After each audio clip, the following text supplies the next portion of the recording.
jotaay ndaw ñi la fii ci Rewmi FM lay amee mercredi bu jotee 15h jàpp 16h tey ñu dalal une équipe de Toucher di réseau social bi nga xam ni c'est purement éducatif ab doomu ndaw Sénégal moo ko daal di créer Aminata Ly moo ko fi toogal mooy directrice marketing Toucher ak Davy Ndiaye associé marketing laataa ñu jox leen kàddu moo faal di am mbégte dalal la fii ci plateau bi di la nuyu nga bàyyi la nga nuyu te mbokk auditeurs yi. waaw voilà Sylvie maa ngi leen nuyu di nuyu suñu ay auditeurs ak auditrices yi nga xam ne ñuy déglu saa su nekk di jaajëfal suñu invité du jour yi nga xamante ni la ñuy waxtaanal tey ci thème bu am solo ci li nga xam moo jëm ci wàllu technologie de l'information et de la communication ñu jaaree ko ci wàllu utilisation plateforme yooyu. donc di leen jaajëfal yow aussi ma lay nuyu di nuyu suñu technicien ki nga xamante ni moom mooy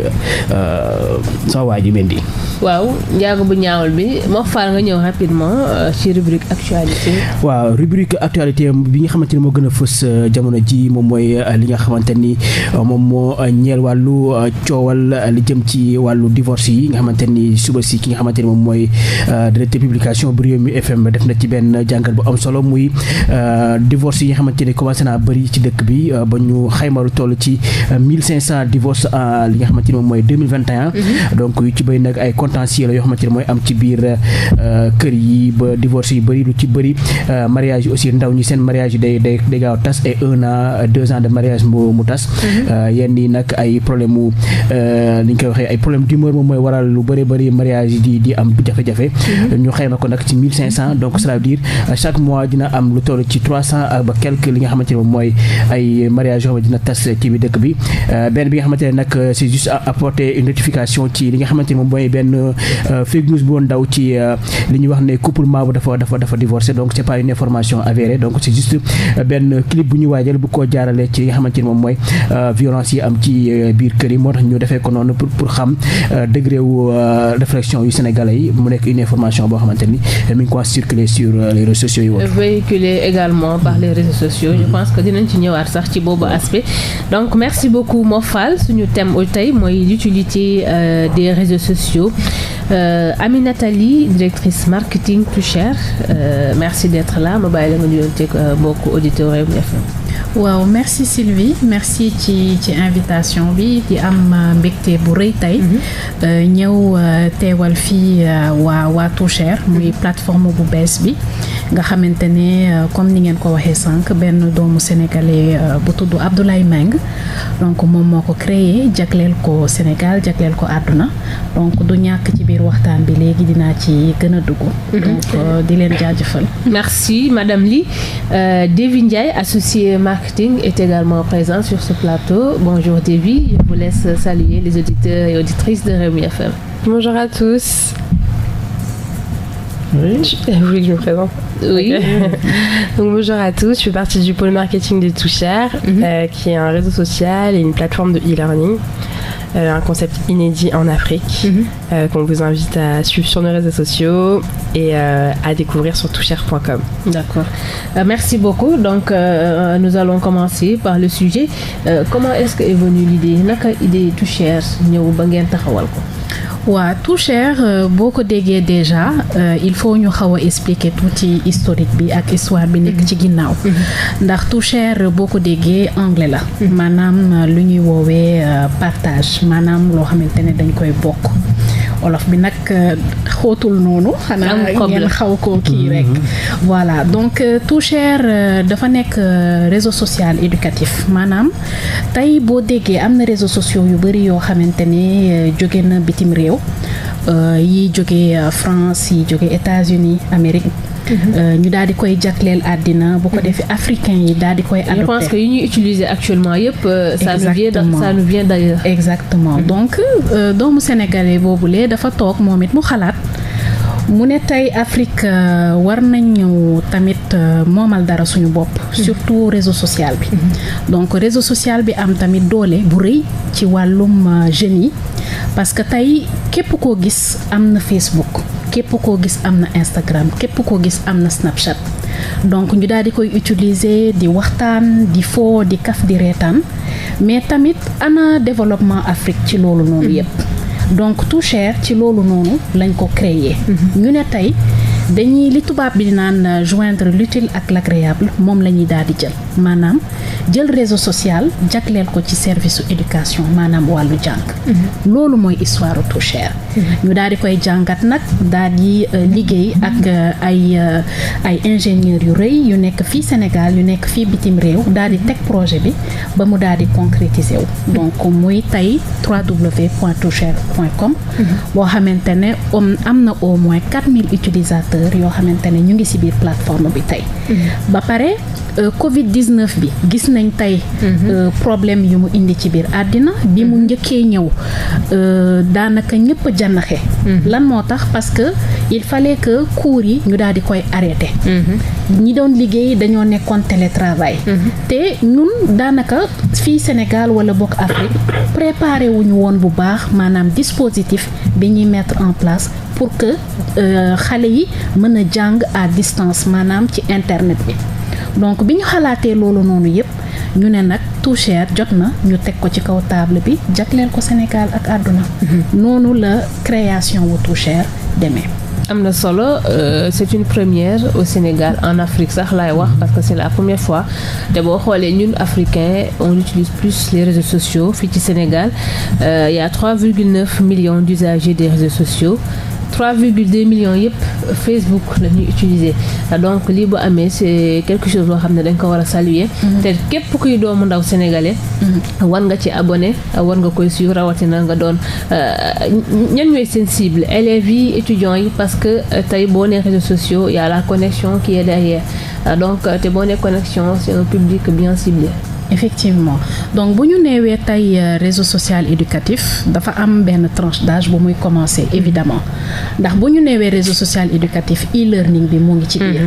maanaam il faut que aussi nga am benn certaine autonomie maanaam aussi il faut nga am une certaine indépendance aussi il faut que nga am connexion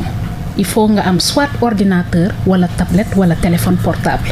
donc loolu moo tax ci suñu xalaat suñu étude de marché ñu ne tey ñu ngi waxal ñoo xamante ne peut-être à partir de 15 ans la ñuy commencer ba 35 ans jëm kaw ndax ñooñu noonu ñoo nekk ci âge u jàng loolu moo tax ñu xalaat ay xarala yoo xamante ne yu yees dañ koo teg pour ñoom pour que ñu mën a jàng pour que ñu mën a tamit daal di waxtaan di échanger entre apprenants ak ni ñuy woowee ay université ak ay formateurs donc Too Share yaatu na ni àdduna parce que boo déggee ñu ne réseau social éducatif nekkul ni rekk wàllum jàngum l'école la maanaam xam-xam ci boppam moom la ñuy partager ci biir plateforme bi tey képp ku am xam-xam ci àddina mën nga am sa place mu ngi biir Too Share parce que tey jàng bi nekkatul mathématique ak orthographe kese lépp la ñuy jàng nan la ñuy toggee nan la ñuy raxasee bopp nan la ñuy def ba am karaw nan la ñuy maanaam tey astuce mat bii nii naka la ñuy def ba toj ko donc football bi maanaam par exemple benn Sadio Mané naka lay def bay mën a tirer but bi képp koo gis ci àdduna rek am na benn xam-xam bu nekk ci yow boo xamante ne yow war nga mën nga partager ak keneen kooku tamit mën koo jëriñoo donc ñun ci loolu noonu lañ créer Too Share donc de ce fait am na tey benn panoplie de cibles d'utilisateurs yu mel ni ay apprenants ñi nga xamante ne dañuy jàng l'école ñi nga xamante ne ay formateurs yi lañ maanaam ñi nekk ci école wala ñi nekkul sax ci école yi nga xamante ne am nañ ay diplôme jàngalekat dañuy wax ak ñoom ñi nga xamante ne ay université lañ wala bokk ay structures de formation publiques et privées ñoom tamit am nañ wàll ci mbir mi entreprise yi xam nañ ne que li ñuy former seeni employés daanaka bëri na ñoom it ñu ngi ci biir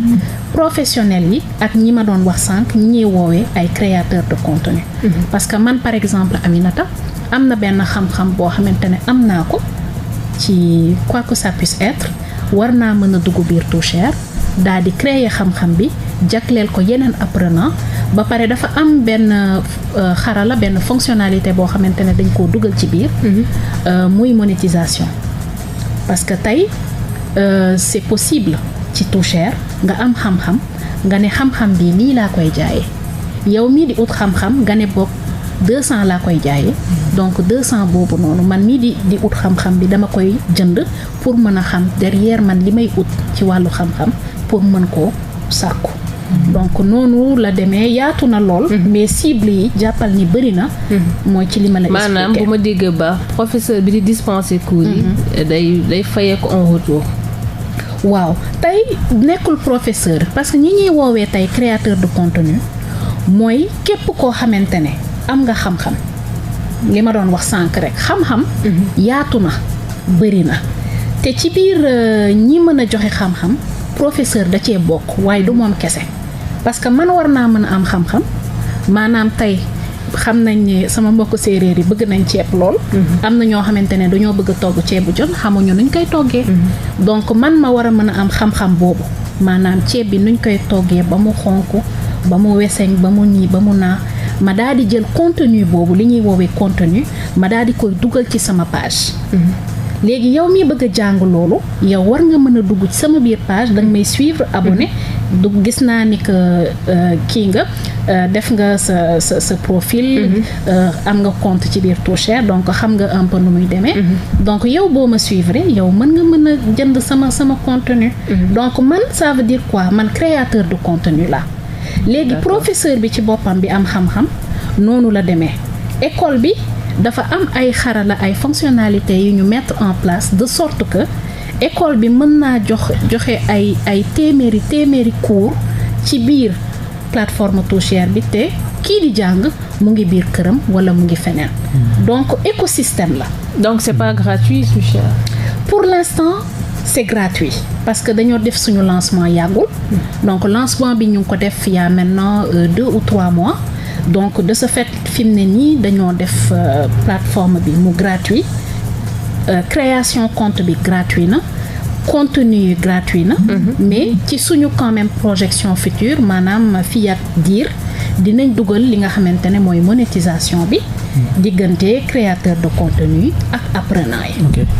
voilà léegi man damay ñëw juste en arrière ci je sais pas ndax yéen ñaar kenn moo ko ci répondre mooy côté marketing bi. le nom Too Share parce que bu nee share en anglais ça di partager. donc pourquoi ngeen utiliser li nga xamante ne mooy le mot anglais Too Share. alors que si bopp nit ki bu déggee Too Share da yaakaar ne olof de français la tout ce qui est cher. donc pourquoi ngeen utiliser ce nom là ak tamit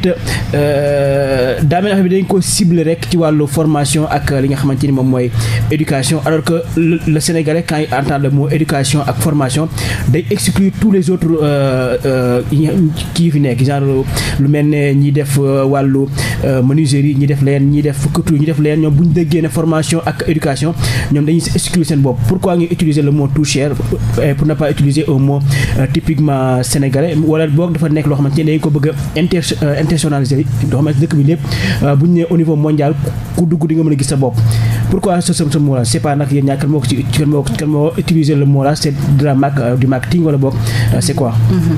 donc loolu répondre si yomb na lool.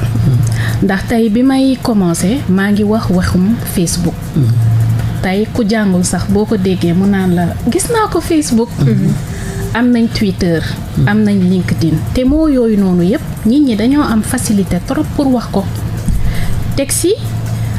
dafa nekk plateforme boo xamante ne ñun dañoo ñëw pour wan àdduna que ñun biir Afrique am nañ xam-xam. am nañ compétence. l'anglais mooy première tey langue boo xamante ne c'est le plus parlé au monde. donc am na yenn kii comment dirais-je population yoo xamante ne boo bëggee wax ak ñoom. tey ci wàllum anglais ngay wax ak ñoom. donc pour internationaliser tey plateforme boobule loolu moo tax ñu tuddee ko Too Share. ndax mënoon nañ utiliser mot wolof mais fii Dakar lay yem wala Sénégal mënoon nañ utiliser français fii Afrique francophone lay jaar. mais anglais bi dafa fekk ni déjà xalaat nañ bien sûr fii Sénégal mais aussi xalaat nañ àdduna yépp loolu mooy première question bi deuxième question bi li ñuy woowee ci wàllu marketing ay influenceur maanaam tey cible bu nekk dañuy ut koo xamante ne yow ci moom ngay gëstu moom ngay méngool pour mën a jël message boobule jaarale ko ci yow pour mën a atteindre maanaam utilisateur boobu noonu wala client bi wala prospect bi. donc ci wàllum communication wala ci wàllum marketing ñu nit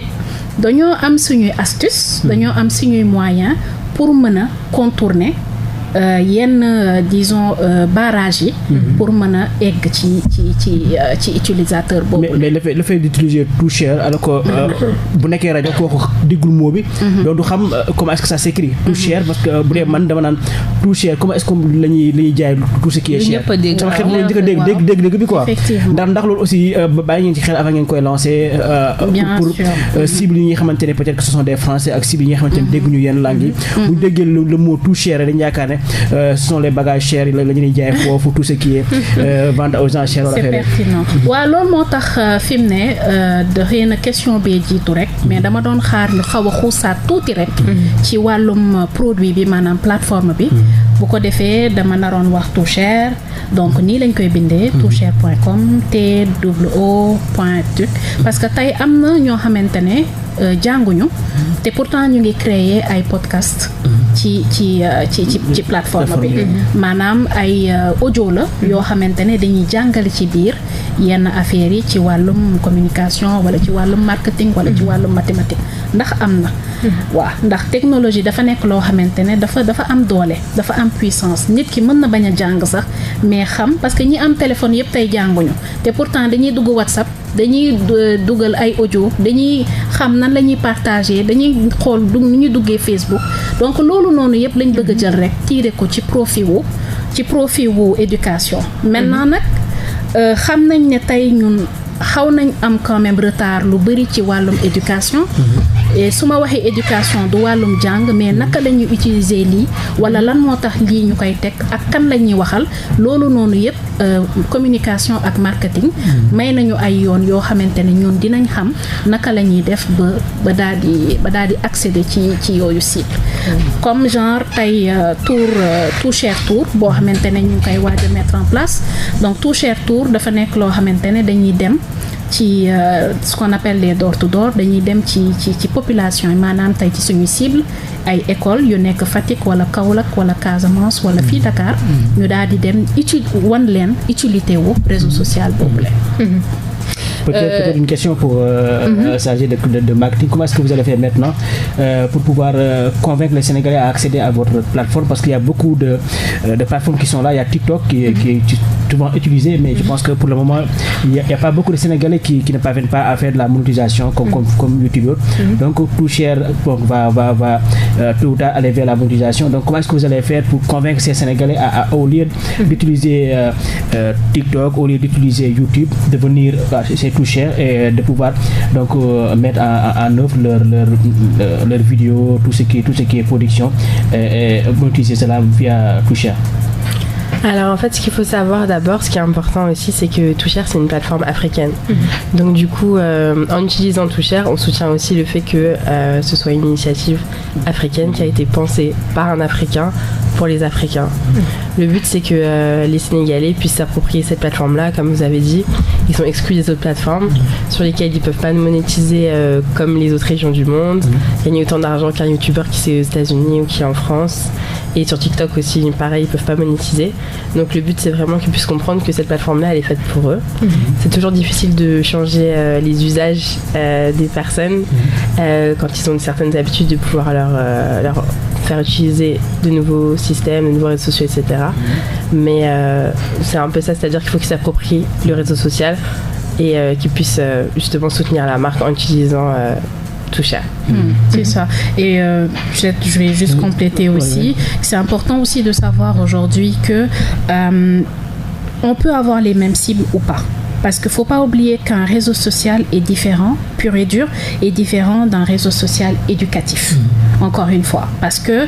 le réseau social, c'est pour échanger, c'est pour faire des links, c'est pour s'échanger des photos, des vidéos, des astuces, des trucs. Alors que pour le réseau social, là, on parle vraiment d'éducation. Voilà. Donc, je vais rebondir en Wolof, juste pour dire que éducation dafa nekk loo xamante ne problème mu accès bi dafa nekk lu wér nekk loo xamante ne tey dañ koy lam-laame du ñëpp ñoo am tey chance dem ci yenn école de formation yi di fay scolarité di fay inscription du ñëpp ko mën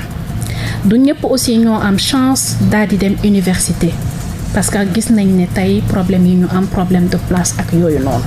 donc ñun tey dañoo ñëw maanaam Toucher dafa ñëw pour jéem a assister ñëwuñu pour ne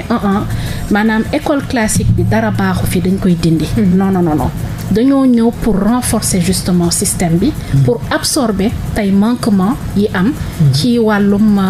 jàngale bi ci wàllum accès bi donc je pense que tey loolu noonu sénégalais yi bu ñu ko déggee. wala africains yi de manière générale nekk na benn aubaine boo xamante ne te daan def nañ aussi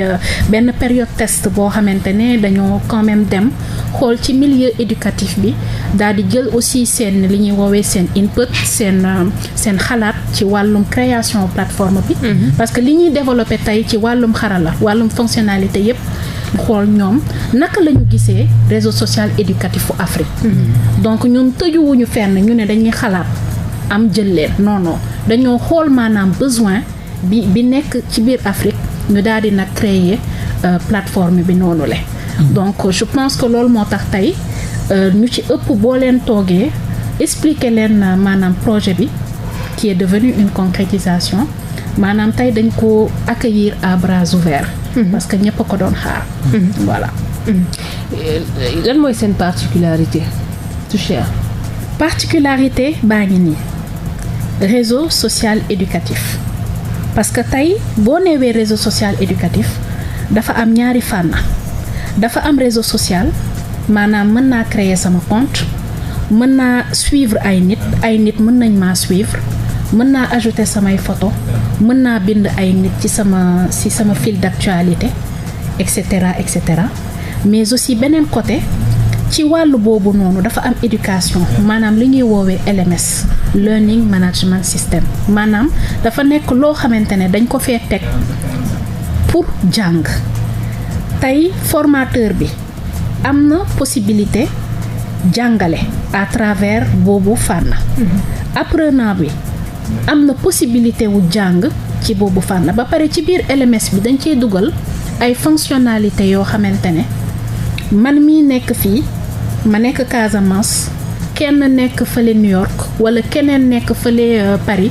mën maa jàngale te duma bouger fu ma nekk jox ma xam-xam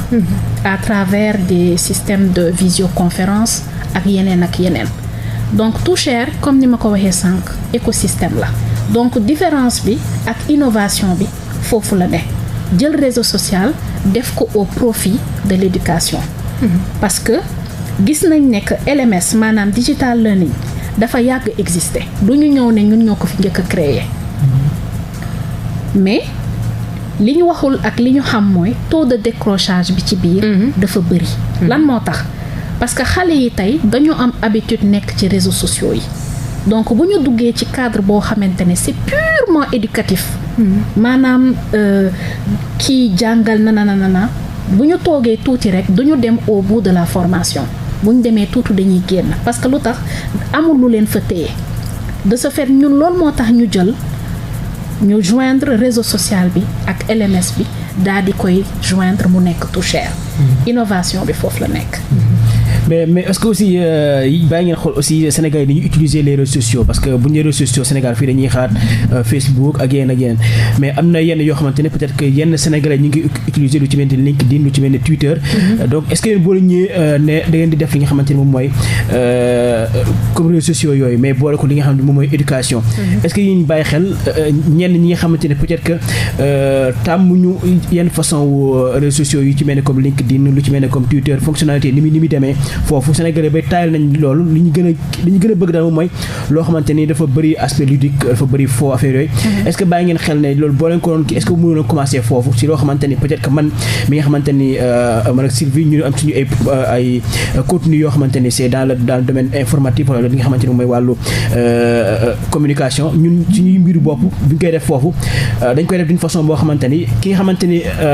bëgg na créer compte naan man de au lieu ma dem di utiliser compte may utiliser YouTube bàyyi ma dem Toucher parce que Toucher dina permettre su ma amee 100 abonnés rek wala boog 100 nit yu may suivre rek naa commencé monétiser comparé à YouTube bi nga xamante ni il me faut d'abord 10 abonnés et 40 000 heures de vue pour être monétisé est-ce que yooyu yëpp bàyyi nga xel laataa ngeen di lancer si li nga xamante ni moom mooy côté éducation parce que internet bi cher na yeneen donc une personne koo xamante ni amul opportunité yooyu donc pour mu jël choix diggante Toucher ak yéen yi nga xamante ñoo fi nekk day xaw a jafe ci moom est-ce que yooyu yëpp yéen a ngi koy bàyyi xel laata ngeen def lancement bi. waaw laata ñuy def lancement bi dañoo daal di toog ñu def maanaam lu ñuy woowee état des lieux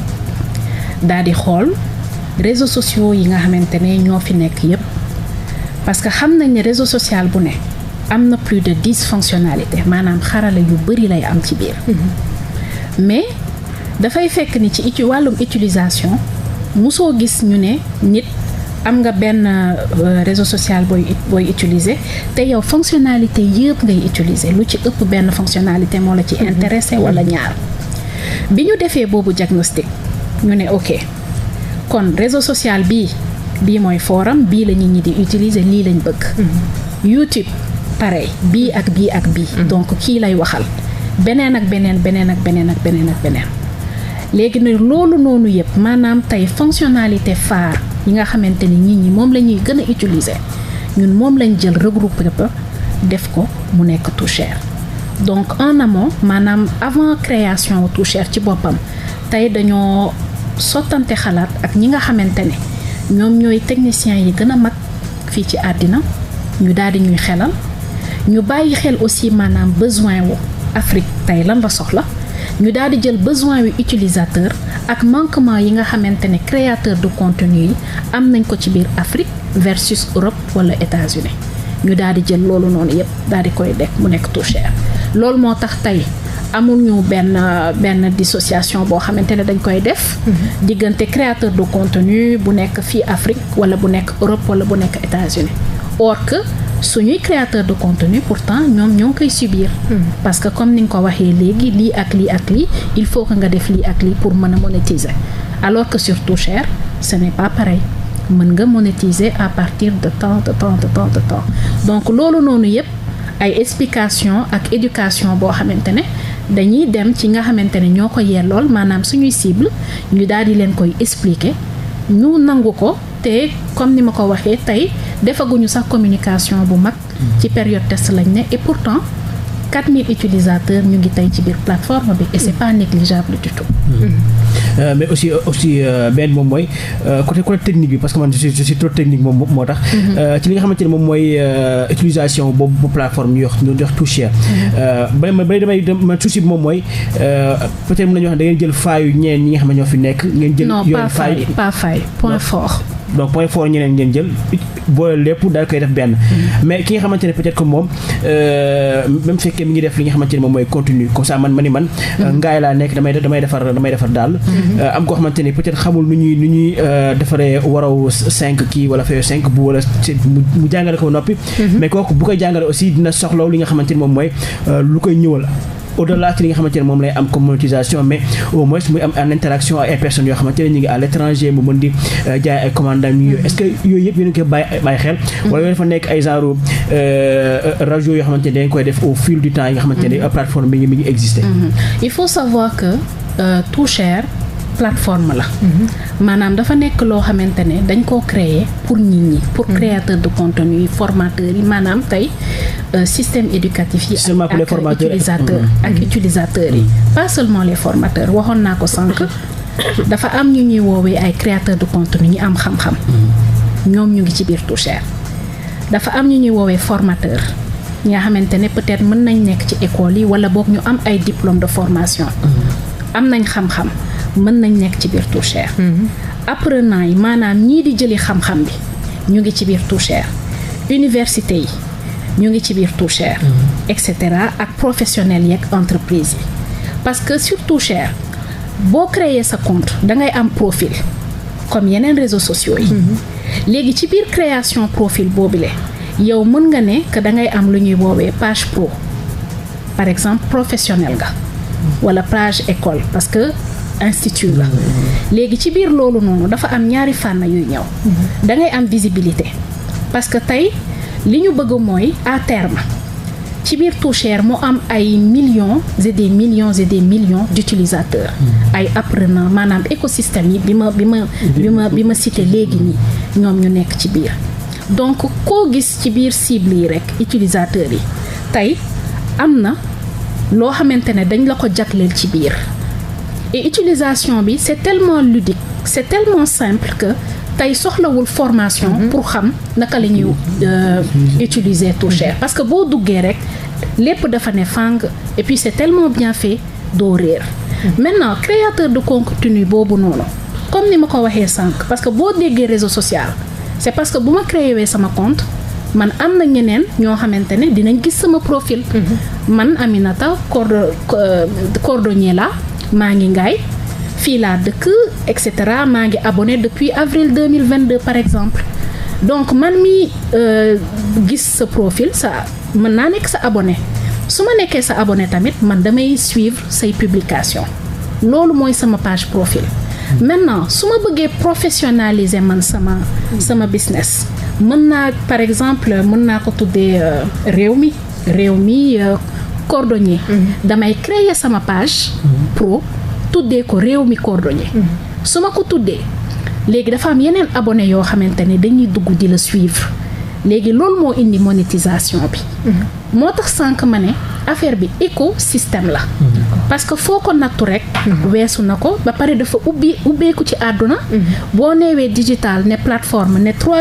www.toucher.com loolu mooy ki nekk fële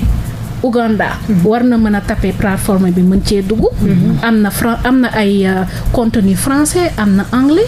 et en plus dañoo dugal ay dialecte ci biir maanaam tey am na wolof am na séeréer am na joola parce que dañu waroon def suñu lancement Côte d'Ivoire dugal nañ ci ay jula donc l'idée mooy à chaque fois bu ñu demee ci benn dëkk rek ñu daal di def tout pour bàyyi xel ñi nga xamante ne dañoo bëgg jàng donc loolu moo tax tey Toucher mënul tëju mënul nekk parce que nit ñi ci boppam ñoom ñoo koy alimenter ñun dañoo teg fii plateforme bi daal di teg ay xarala pour utilisation bi léegi nit ñi ci boppam maanaam créateur de contenu ak utilisateurs yi ñoom ñoo mën a fixer seen limite en matière de création de contenu en matière d'apprentissage et de partage mais du jeex am na solo vraiment la monétisation nu muy demee monétisation bi c'est immédiat wala dafa am exigence yu am comme ni nga defee sur YouTube waaw monétisation yi am na ay exigence amul ay exigence parce que tamit bu ñu neewee réseau social éducatif africain du ñu ne tamit que dañuy jël ay contenu wala ay formation di ko def $1000 donc le plus logique tey bu ñu waxee problème accès éducation mooy ñu teg ay jéego de sorte que ñii di créer contenu yi am benn limite ci wàllum création de contenu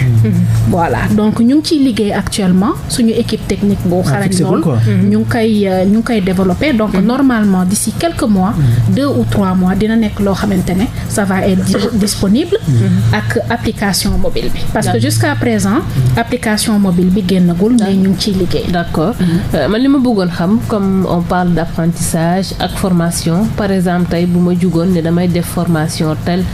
côté communication marketing wala bëggoon perfectionner loo xam ne bëgg naa daal mu jëm kanam est-ce que bu formation bi jeexee ci Toucher dinaa am attestation wala diplôme du genre waaw loolu dafa nekk aussi question bu am solo parce que tey booy créer sa compte Toucher on considère que yow da nga ñëw pour ut xam-xam donc ci wàllum création boobu yow dañ lay laaj yow ban façon wu xam-xam moo la intéressé maanaam dafa am ay thèmes ak ay domaines yoo xamante ne yow mii di créer sa compte da nga koy cocher léegi boo ko coché wee am na ñi nga xamante ne ñi ma doon woowee sànq ay créateurs de contenu ak ay jàngalekat yoo xamante ne dañoo nekk ci biir Toucher di créer ay cours tout le temps léegi yow mii créer sa compte boo xasee ba am sa compte donc ci wàllum réseau social bi da ngay gis ay suggestion de cours maanaam tout le temps da ngay gis à côté voilà am na ko publier cours bi ci wàllum bi est-ce que intéressé na la léegi bu la intéressé nga daal di cliquer loolu la ñuy woowee parfois ay cours gratuits mi ngi nii suggestion de cours waaw parce que yow créateur de contenu bi yow yaay xool est-ce que dangaa bëgg dugal say cours daal di koy jagleel apprenant yi gratuitement wala bokk da ngay dugal sa cours daal di def en sorte que nit ki ko bëgg utiliser maanaam kii daal di koy jënd léegi nag ci ñaari fànn yooyu créateur de contenu bi ci boppam moom moo koy décider léegi ci wàllum diplôme parce que tamit benn Aminata mën na jóge fële ne waaw man dama am xam-xam donc ne damay joxe benn Sophie ay cours mais man tey ban sañ-sañ ak ban xam-xam bu avéré laa am bay mën a nekk naan damay joxe ay cours loolu noonu aussi Too Share daf ko xalaat naam tey ñëpp mën nañ nekk créateur de contenu sur Too Share mais affaire yi aussi dañ ko teg ci yoon parce que ni ngeen gisee ci Facebook bi mu am ay badge maanaam ay star ñu am badge bleu bi maanaam lii page bi c'est certifié et authentifié noonu la créateur de contenu yi aussi yi nga xamante ne dañuy mën a joxe ay cours yoo xamante ne day am ay diplôme après noonu lañ koy certifié te loolu merci ay prérequis yoo xamante ne dañ koy mettre en place pour que kii di jàng mën a ràññee que kii nii war na mën a am xam-xam bu doy pour mën maa jox ay cours et que après dinaa am diplôme bi loolu un la deux am na ay réseau d'experts yoo xamante ne dañ koy mettre en place te réseau d'experts yooyu noonu c'est constitué de fonctionnaires de comment dirais-je d'enseignants supérieurs et de formateurs tey de renommée et avérés ñooñu noonu ñooy jàng ci prérequis pour wax ne cours bii mot na wala motul wala cours bi nit ki ci boppam moo ko bind wala bind ko wala boog au bout de ce cours là apprenant bi mën na ci am xam-xam donc processus bi noonu la demee maa ngi wax aussi waxi école maanaam école yi tey dañuy am double formation bu ñuy def formation physique mooy bi nga xamante ne école bi nit ki day dem di jàngi sur place présentiel ak beneen boo xamante ne c'est en ligne donc loolu noonu moom diplôme bi école bi moom moo koy gérer voilà dina am aussi ci kanam ay cours yoo xamante ne Too Share ci boppam moom moo koy certifié maanaam ay formateurs Too Share moo fa lii du réseau Como de waaw du réseau parce que maa ngi soo comprendre idée wu li nga xamante ne moom mooy Too Share parce que je croyais que c'est juste un réseau social comme les autres réseaux sociaux yi nga xamante ne ngay ñëw tu ouvres ton compte après nga def ses contenus comme noo ko bëggee mais bii je pense que c'est réseau la boo xamante ni bu ñu nee apprentissage du côté éducation mais ku nekk war ngaa mën a ñëw gëstu si ñi nga xamante ne peut-être que nekk nañ en Europe doom yi dégguñu tukulóor am ko xamante ne day jàng cours tukulóor wala ci mën dugal dara ñoom ñuy inscrire mais man benn problème la am muy li nga xamante ne mooy côté inscription parce que la plupart des plateformes fi am ju bëri dañ naa la inscription bi boo ko bëggee def man saay pour nga jaay contenu bi dañ naa la nga dugal ay carte bancaire ak yu ni mel alors que léegi nous sommes à l'ère di nga xamante ne moom mooy lii di calpe électronique yu ni mel est-ce que loolu aussi bàyyi ngeen si xel ba nga xamante ne peut-être que ki nga xamante ni benn simple morphal bi nga xamante ne moom bëgg na créer plateforme bëgg na def ay contenu mais moom amul temps dem uti ji carte bancaire rek ay carte visa yu ni mel moom mais à partir de son compte électronique bi nga xamante ne am na ko mu mën see inscrire ba li muy fay mu fayee ko foofu bu jot dara mu jotee ko foofu directement am day amee compte boo xamante ne bu paree day xam somme bi lii la mu faire un transfert de fonds boo xamante ne day ñëw directement ci compte am mu am benn sécurisation aussi loolu la parce que tey pour inscrire déjà sa tour sa sant sa adresse email lañ lay laaj kese donc loolu noonu boo ko defee am nga accès ci plateforme Too Share léegi yow nag ci sa wàllu bopp yow yaay compléter sa profil léegi ci wàllum jàngale ak ci wàllum jàngalekat nit ku nekk di nga am sa plateforme boobu noonu bu fekkee yow jàngkat nga da ngay jënd d'habitude ay cours di nga am sa maanaam li ñuy woowee visibilité benn dashboard boo xamante ne yow xam nga naka ngay def ak fan ngay jaar pour mën a payer sa cours te bu loolu noonu aussi dañuy jël en compte les réalités économiques fii maanaam à partir de sa téléphone nga mën a fay sa cours te doo bouger fi nga nekk ki bëgg a def compte bancaire daal di def compte bancaire am maanaam cartam rapidement donc loolu dañ koy jël en compte ki nga xamante ne aussi moom mooy jàngale war a recevoir ay fonds am donc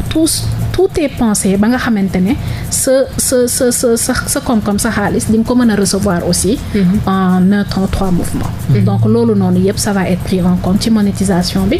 de ce fait suñu équipe technique ci loolu lañ nekk justement te dinañ liggéey aussi ak fii ak ay secteurs ñi nga xamante ne dañuy yëngu ci wàllu secteur économique bi fii 7 minutes moo ñu deseel tey études yu bëri révélé na réseaux sociaux yi ak plateforme numérique yi boo ñoo ci ëpp ñuy véhiculer de fausses informations Toucher yan disposition la jël pour par exemple benn site bi xëy rek publier loo xam ne waru ko publier waaw loolu noonu aussi xalaat nañ si loolu moo tax tey c'est possible nga mën a signaler loo xamante ne contenu bu baaxul la wala contenu boo xamante ne yow yaa ko moom nga daal di ñëw retrouver ko sur Toucher bu ko defee plateforme bi après daf koy bloqué am na loo xamante ne aussi lu ñuy woowee ñun dañoo am moteur de recherche ci biir Toucher maanaam am na foo comme Google la boo ko tapewee et c'est très visible ci plateforme bi boo ko tapewee di ut information sur journalisme wala bokk sur communication wala sur mathématique dafa am ay article ak ay contenu court yoo xamante ne day génn maintenant ñi nga xamante ne ñoo njëkkoon jàng ci yooyu contenu bu ñu paree dañuy noter est-ce que cours bi am na 4 étoiles est-ce que am na 5 étoiles est-ce que cours bi baax na wala baaxul léegi yow plus ce cours ñu koy noter plus ce contenu moom mooy nekk ci kaw moins ce contenu baaxul kenn noté wu ko kenn du ko gis donc tey cours yi dañ koy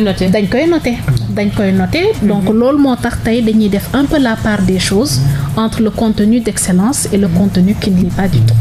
Sylvie ma ñëw am important parce que je pense que am na leer lu mu wax dafa ne 5 étoiles ak 6 étoiles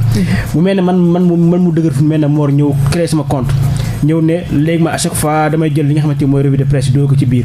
je vois que ñi ngi koy xool mais kenn jëndul may xëy benn journée la waaw am naa plus de 50 vues ci kii bi pourquoi fayuñu ma donc foofu aussi foog nga leeral nit ñi ne ndax si nombre de vues lañ lay fay wala bokk si ñi jënd si loolu lañ lay fay loolu aussi foog mu leer bopp sénégalais parce que buñ ko bëggee jàppee comme réseaux sociaux bu ci mel ne comme YouTube nga dugal say contenu YouTube fay la ci loolu donc nga ñëw rek créer benn compte am ay nombre de vues yu bëri alors kenn jëndul say contenu nga xëy benn jour ne waaw ñi dañ maa nax parce que am naa nombre de vues bi te jotuma xaalis donc naka lay demee nombre de vues la wala bokk ñi fay jënd seen kii si loolu ngay amee li nga xamante ni mooy revenu. waaw je pense que loolu waxoon naa ko léegi tey pour mën a am accès ci yenn contenu da nga koy débloquer donc ba tey waxi vue moom tegee nañ ko nale donc tey man Aminata dama bëgg a jàng gis naa maître Mor Fall daal di def lii ci benn cours dama koo bëgg a jàng dama bëgg a xam lan moo nekk ci biir donc mën naa fay 200 francs pour mën a débloquer cours bi balaa ngaa dugg ngay fay effectivement su ma paree man may noter ma évaluer cours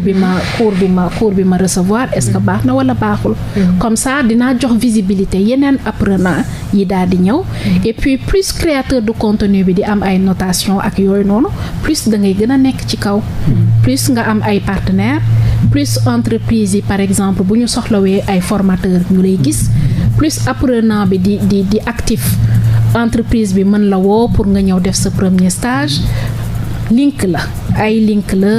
donc fii c'est pas un problème de vue mais c'est un problème d'achat ci ñi nga xamante ni ñooy utilisateur oui ça je pense que c'est clair. Okay, d'accord parce que Sénégal yoo dëgër fit nañu comme ko mel ne man wala ko mel ne Léon day ñëw rek ne dugal naa lu bëri effectivement façon à chaque fois bu ñu defee yenn mise à jour yi parce que fonctionnalité nekkul loo xamante ne c'est statique dara mën na changer mën nañ dem ba vue yi génn mais bu ko defee dinañ teg quand même ay conditions ak ay informations yu leer de sorte que jaxasoo du am voilà seen projet bi nekk na lu am solo lu ñu war a saluer est-ce que le ministère de l'économie numérique dugal na ci loxoom am ngeen appui benn appui ko jëm ci état bi jóge ci état bi du moins. ok donc bi ñu defee disons concrétisation projet bi ba plateforme daal di génn effectivement dem nañ au niveau du ministre ba présenter ko projet bi mu daal di koy saluer wax dëgg yàlla même bi ñuy def suñu événement bi ministre bi ñëw na et tout. donc actuellement ñu ngi en pourparler ak ñoom pour xool un peu boobu bi solution naka la ñuy def pour intégrer ko au niveau quand même des universités publiques et privées ba pare wax nañ ko tey Toucher Sénégal pour l'instant et fii ak le mois de mai ñu ngi ci sommet de l'éducation bi nga xamante ne Kigali kàngam yépp ci éducation foofu la ñuy nekk donc dinañ fa dem teewal fa Sénégal teewal fa Afrique pour wan leen aussi que tey réseau social éducatif bu ñu kii donc loolu noonu yépp ñu ngi ciy waxtaan ak état bi ak investisseurs yi aussi. autorité académique ñoom ñëpp yëg nañ projet bi. waaw ñoom ñoo jiitu ndax bi may wax sànq période de test bi ñu nekkoon créateur de contenu yi ak école de formation yi tey am na ñu bëri ñoo nga xamante ne ñu ngi ci biir am nañ équipe interne boo xamante ne partenariat rek mooy seen liggéey donc ñu ngi dem si ñoom pour war leen au fur et à mesure fonctionnalité yi ñuy développé naka ban utilité la am tey ci diggante ñoom ak seen jàngalekat wala bokk seeni élèves. donc ñoom ñu ngi ci biir ndax nañ accompagner lañ ñu mel ñu nekk Sénégal. bien sûr et loolu c'est important dans le processus de la monétisation. de ça c'est d'une part et d'autre part ñu mën a xool aussi ñoom it naka la ñuy def pour que création de contenu bi mën a gën a jëm kanam fii ci biir Afrique. parce que l'Afrique regorge quand même d'un très gros potentiel en termes de content. ba ngeen ko lancé léegi yàggul décembre ngeen ko lancé je pense. fu mu toll nombre d'utilisateurs yi et tout. Ouais, actuellement nous avons atteint et même dépassé la barre des 4000 utilisateurs donc ci biir 4000 utilisateurs yooyu noonu mooy créateur sama mbokk créateur de contenu yi fi mu ne ñu ngi créer parce que justement am na ñoo xamante ne comprendre nañ tey enjeu bi am ci biir parce que Toucher nekk na loo xamante ne bu xasee ba dem na te tey bëgguñu bitim réew wala nasaraan si daal di koy approprier parce que ñun ñoo ko moom. de ce fait tey créateur de contenu yi te duñu ay sénégalais kese. am na ay béninois am na ay ivoiriens am na ñu bëri ñoo xamante ne tey chaque jour bu ñu xëyee ñu ngi ci biir plateforme bi di créer ay carrousel maanaam ay format yu bees la. yu nekk à la mode. di traiter ay sujets yu bëri ñu ngi commencer di am ay abonnés di ngay gis ay 2000 abonnés 3000 abonnés. donc dynamisme bi ñu doon xaar. moo ngi commencé am dëggantaan ci biir kii bi léegi nag li ci des wàllum digital bi ak marketing bi la rek ñu daal di gën a pousser liggéey bi. Toucher am na solo mën nga ci jàng. di am xam-xam comme mën nga ci dispenser ay cours. ñu lay fay lu am solo la. peut-être Mor Fall bu amee une dernière question. une minute moo ci des jox ñu rek foo xamante ne peut-être ñi bëgg a inscrire fa la ñu war a mën a jaar ndax am nañ page Facebook. am nañ siège social boo xamante ne nit ñi. buñ ko soxlaa fa la ñuy ñëw directement parce que je pense que lu am importance la pour ñun ñi nga xamante ne peut-être que ñu à chaque fois ci li nga xamante ne mooy technique de l'information de la communication ñun on a maag yow jaar nañ ci li nga xamante ne mooy formation à distance xam nañu importance bi nga xamante ne am na ko jamono ji nga xamante ni ci lañ nekk donc bu fekkee rek page Facebook bi am na ko mu joxe ko aussi mu joxewaat aussi ni ñuy bindee Toucher pour ñi nga xam ne ñoo ñuy déglu ñu mën dugg dem inscrire foofu donc mën a utiliser plateforme boobu. donc Toucher ñu ngi koy bindee TOO maanaam ñaari O TOO SHARE. Voilà, donc Toucher collé.